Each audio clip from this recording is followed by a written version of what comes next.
This is Euronews Tonight. Here are your top stories. Russia says at least 40 Ukrainian prisoners were killed in a blast, with each side accusing the other of shelling a prison camp in separatist-held Donetsk. Eurozone inflation hits a new record, but economic growth also proves more robust than expected. Plus, preparing for a winter without Russian gas, German cities impose cold showers and switch off the lights in public buildings, all in a bid to save energy. And here in the Cube, we'll unpack the fall from grace of a Spanish body positivity campaign. I'm Helena Humphrey, glad you could join me. Moscow has accused Ukraine of killing dozens of its own soldiers in a missile strike on a prisoner of war camp in the Russian-controlled Donetsk region. But Kyiv denies any involvement in the attack, instead blaming Moscow for the blast. Our reporter Glynis Crook has more. The Russian army has accused Kyiv of organising an attack on a jail in the separatist-held Donetsk region. Moscow says the facility was housing Ukrainian soldiers, including Azov fighters, and that 40 prisoners were killed and more than 75 wounded. The Ukrainian army says it never conducted strikes on civilian infrastructures or prisoners of war. At the moment, a large number of Ukrainian servicemen voluntarily lay down their arms, knowing about the humane attitude towards prisoners of war on the Russian side. This blatant provocation is designed to intimidate Ukrainian servicemen. The circumstances of this provocation are now being investigated. In other news, Ukrainian President Vladimir Zelinsky has visited the Black Sea port of Odessa. He's overseeing the first grain export from the country since they signed a joint UN-Turkey brokered deal with Russia. The first ship is being loaded since the start of the war. This is a Turkish ship. I'm standing with this ship in the background. That means the port has started operation. The main thing for us is the port is working, the people are working. Meanwhile, heavy bombing has destroyed a public transport stop in Mykolaiv, killing at least 5 people and injuring 7 others. Glynis Crook, Euronews. Well, for more analysis now, we can bring in Samuel Romani, Associate Fellow at the Royal United Services Institute, joining us from Oxford in the UK. Welcome to you, Samuel. Great to have you with us. In light of this blast, which we have seen... Oh, he's back. In light of this blast that we have seen in Donetsk, Samuel, Ukraine's new Prosecutor General says that he'll be opening an investigation, a war crimes investigation. We should point out that this is a separatist-held area. So how challenging will that make establishing the facts here of what exactly happened? Well, it's going to definitely be a bit difficult to really get a concrete war crimes trial with suspects being held in separatist areas at this moment in time, in part because the Russians are going to be engaging in parallel counter-programming of what they believe to be Ukrainian war crimes in the area that will be observed by their friendly countries like Syria, Bolivia, and some others. So I think it'll be possible to ascertain the details, but being actually able to punish the suspects concretely might be harder than it looks.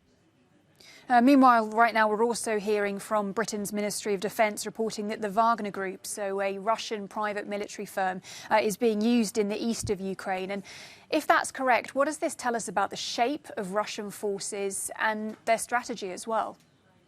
Well, it's very interesting to track the role of the Wagner Group over the course of time and how much more pronounced and important its role is now compared to what has been at any point in this 8-year conflict. Because this conflict began in 2014, not in February of 2022. So originally, they were embedded with the Donetsk and Luhansk separatist militias as like a kind of force multiplier. Then they became an assassin squad against Zelinsky, and they carried out atrocities, maybe even involved in the Bucha massacre, according to some German reports. Then they became cannon fodder while the Russian forces were resupplying, and now they're on the front lines in Popasna, Severodonetsk, and now in the Donetsk front. And that's just a sign of the fact that Russia's running out of trained soldiers, at least from its border force. 75,000 have been killed or injured, according to American reports. And it's having to rely a lot more on untrained forces that are recruited from the poorest regions of the countries. And I wouldn't be surprised down the line, maybe even some foreign fighters popping up in a more concrete way. Elsewhere today, we've also seen President Zelinsky visiting the Odessa region, visiting ports there. Of course, the hope is that Ukrainian grain and grain that's stuck in that port or those ports will soon be out on global markets. But how soon can we expect that? Well, I think it's hard to tell exactly how much. I mean, this is a very optimistic sign coming from the Ukrainians today. They said that there were 17 basically containers of grain that were docked in the Black Sea at the time of the invasion, and they've been basically stuck there for a period now of almost 6 months. So now those grain forces, that grain's coming out. Then there is another ship that's being loaded, and the Ukrainians say that some of this could start being exported by the end of this week. First via Chornomorsk, and then probably via Odessa later on. So I think the Ukrainians are optimistic of a quick breakthrough here. Poland obviously was presenting a much darker and more cynical picture, citing Russia's tendency to violate agreements of any kind. And Russia's Odessa port strike over the weekend is a reminder that the Russians could still pull something and make these exports very hard to achieve. All right, Samuel Romani there, Associate Fellow at the Royal United Services Institute, joining us from Oxford in the UK. Samuel, as ever, great to have you with us. Will Europe be hit by a recession? That is the question that economists are asking as inflation across the Eurozone hits a record high of 8.9%. And according to the EU Statistics Office, Eurostat, the rising cost of energy, food, industrial goods and services are to blame. Now, the European Central Bank last week announced a hike in interest rates for the first time in 11 years. But Eurostat also found that GDP across the Eurozone is on the rise, with a 0.7% increase seen across the bloc in the second quarter of the year. The European Commissioner for Economy says that while the Union has outperformed expectations, the near-term outlook is still uncertain. Well, we can bring in Jacob Kierkegaard now. He's a senior fellow at the German Marshall Fund of the United States, and his current research focuses on European economies and structural and institutional reform, among many other topics. Welcome to you, Jacob. Great to have you with us this evening. So help us understand all of this economic detail. We've got inflation up, but we're also seeing GDP growth in the Eurozone. So what is the diagnosis then, I guess, about the health of the Eurozone right now? Basically, we have a situation of so far so good. We have much stronger growth in the second quarter of the year, particularly in Southern Europe, Spain, Italy, major upside surprises with growth over 1%. But we still, of course, have a very significant inflation problem across the euro area, which the ECB is only at the beginning of addressing with a rate hike last week. But at the same time, we have a major source of uncertainty associated with the potential of a full cutoff of gas from Russia, of course. So in some way, we have to wait and see. If that doesn't materialize, if in many ways the European economy therefore doesn't suffer acute energy shortages, we may well still avoid a recession. I don't think we will avoid a major slowdown, but we may very well, on the back of these numbers, avoid a recession.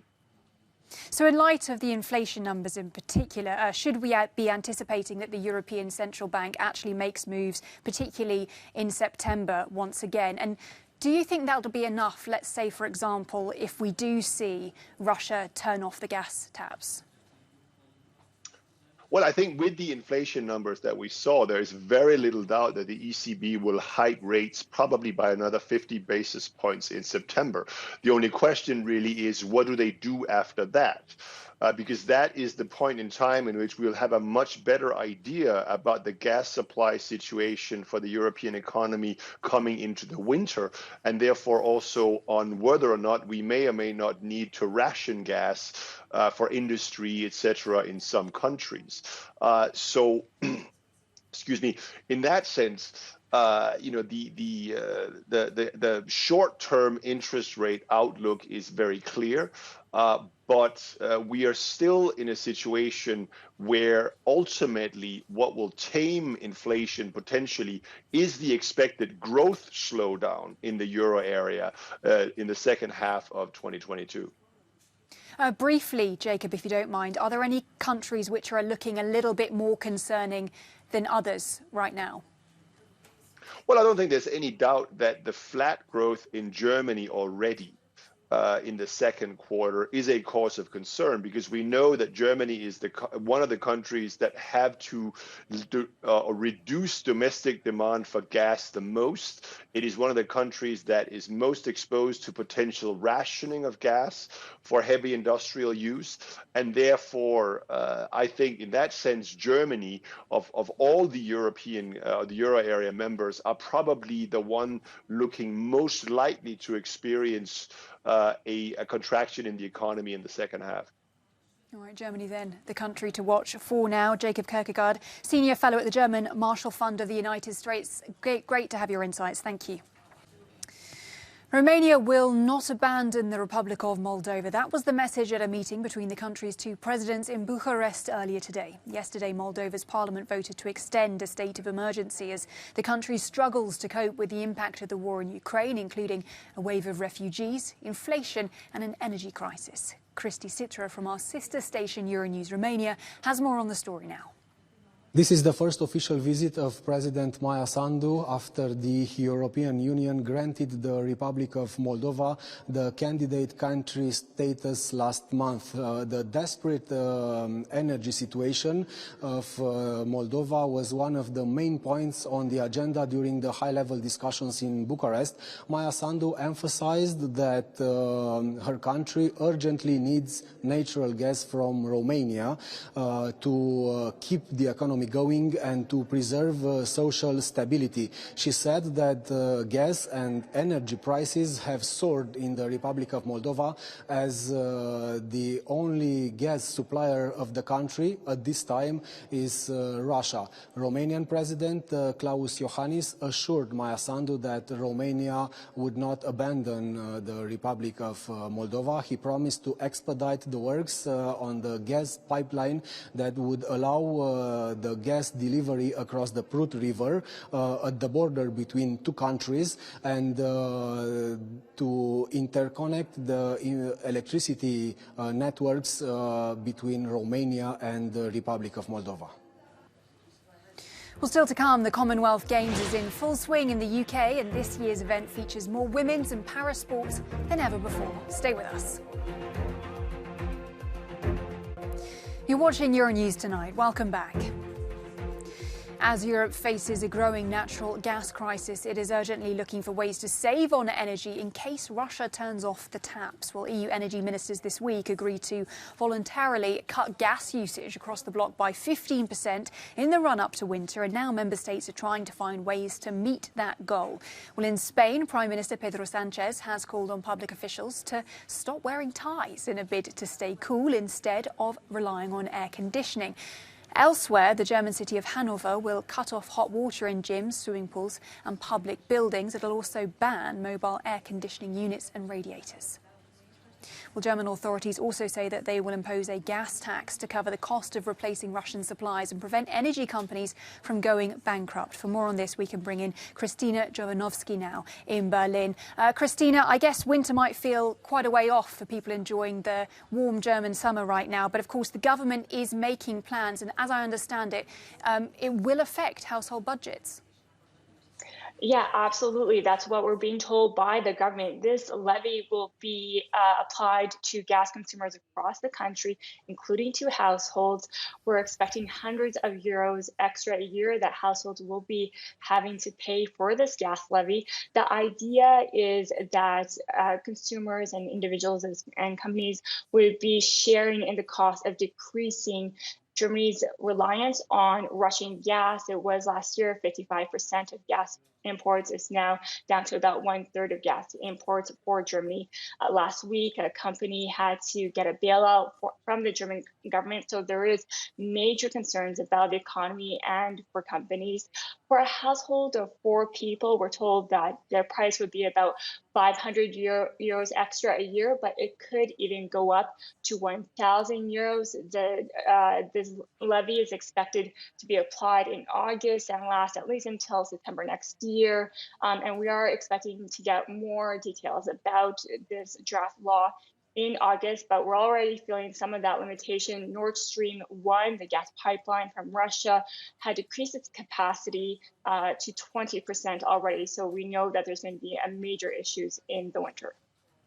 And Christina, in anticipation of that, we've got some German cities that have decided just not to wait. They're already rolling out measures in order to save energy where they can. Tell us about some of those initiatives.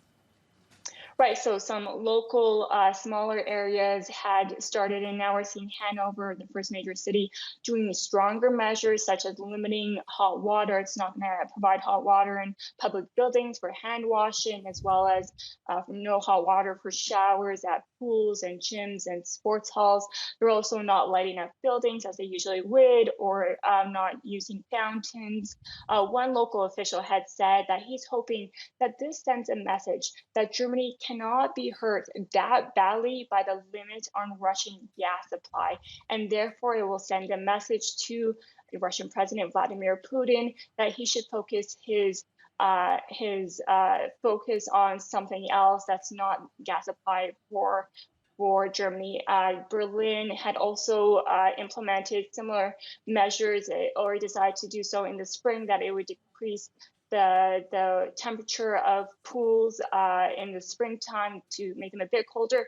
I was at one this week. It wasn't too bad. It wasn't warm, but it wasn't that cold either. And it didn't seem like it was decreasing the popularity. There was literally hundreds of people there and a lot of children. It seemed to be, they seemed to be having fun. So it didn't seem too bad, but there does seem to be some possibly more drastic measures.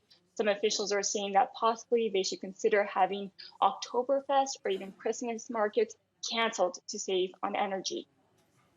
All right, Christina Jovanovski there reporting from Berlin. Christina, thanks for that.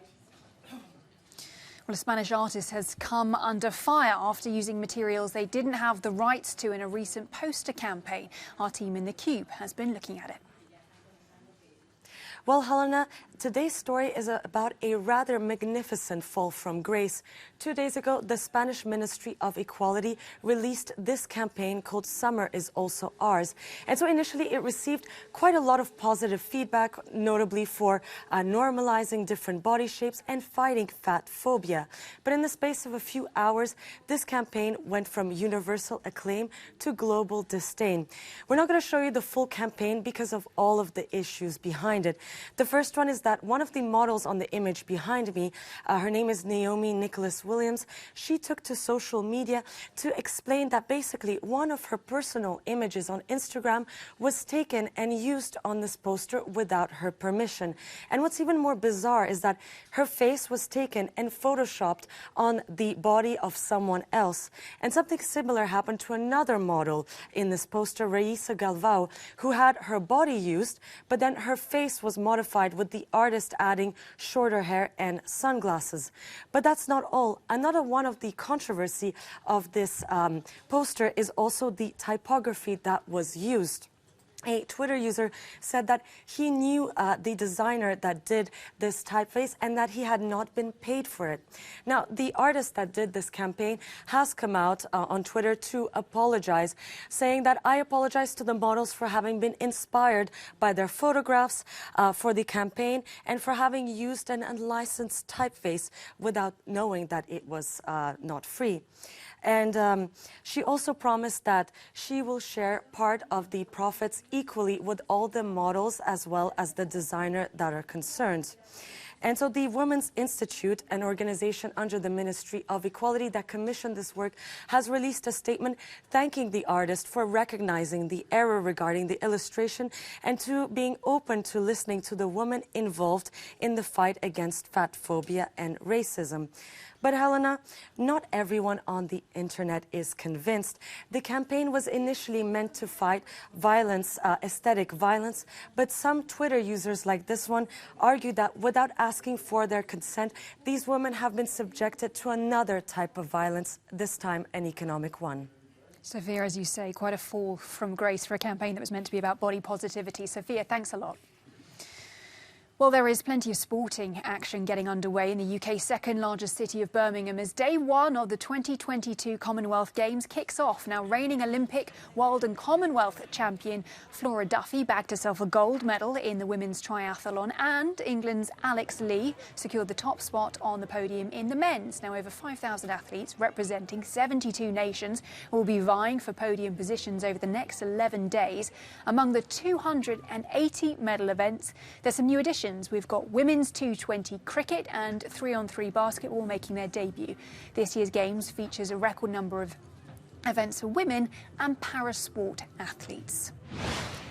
Meanwhile, some extraordinary women have been powering through eastern France in stage 6 of the Tour de France Femmes. Dutch rider Marine Vos sprinted to victory in Rozheim, winning by just a bike's length. The 35-year-old has now extended her lead over Silvia Persico on the general classification. Plenty more coming up after a short break. Don't go anywhere. You're watching Euronews Tonight. Welcome back to the programme. As the war in Ukraine rages on, many Russian citizens looking for a summer break are travelling to Finland. But now some Finnish politicians and residents say that the influx of tourists is a cause for concern, as Richard Cady reports. Buses of Russian tourists stream into Finland at the Norjamar border crossing in the country's southeast. Some hoping to enjoy the peaceful Finnish summer and others planning to travel further into Europe. But many Finns are unhappy with the situation and the thought of Russians enjoying a Finnish summer while Ukrainians suffer under a brutal invasion has been met with indignation. Ukrainian citizens are being killed, civilians, women and children in Ukraine. And then on the other hand, Russian citizens are on holiday in the EU. I think that this is an unbearable situation. As an act of solidarity with Ukraine, Finland's Conservative opposition party proposed a halt to new tourist visas for Russians this week. The policy appears to have parliamentary backing. But for some, Russian tourists are an important source of income for Finnish border towns.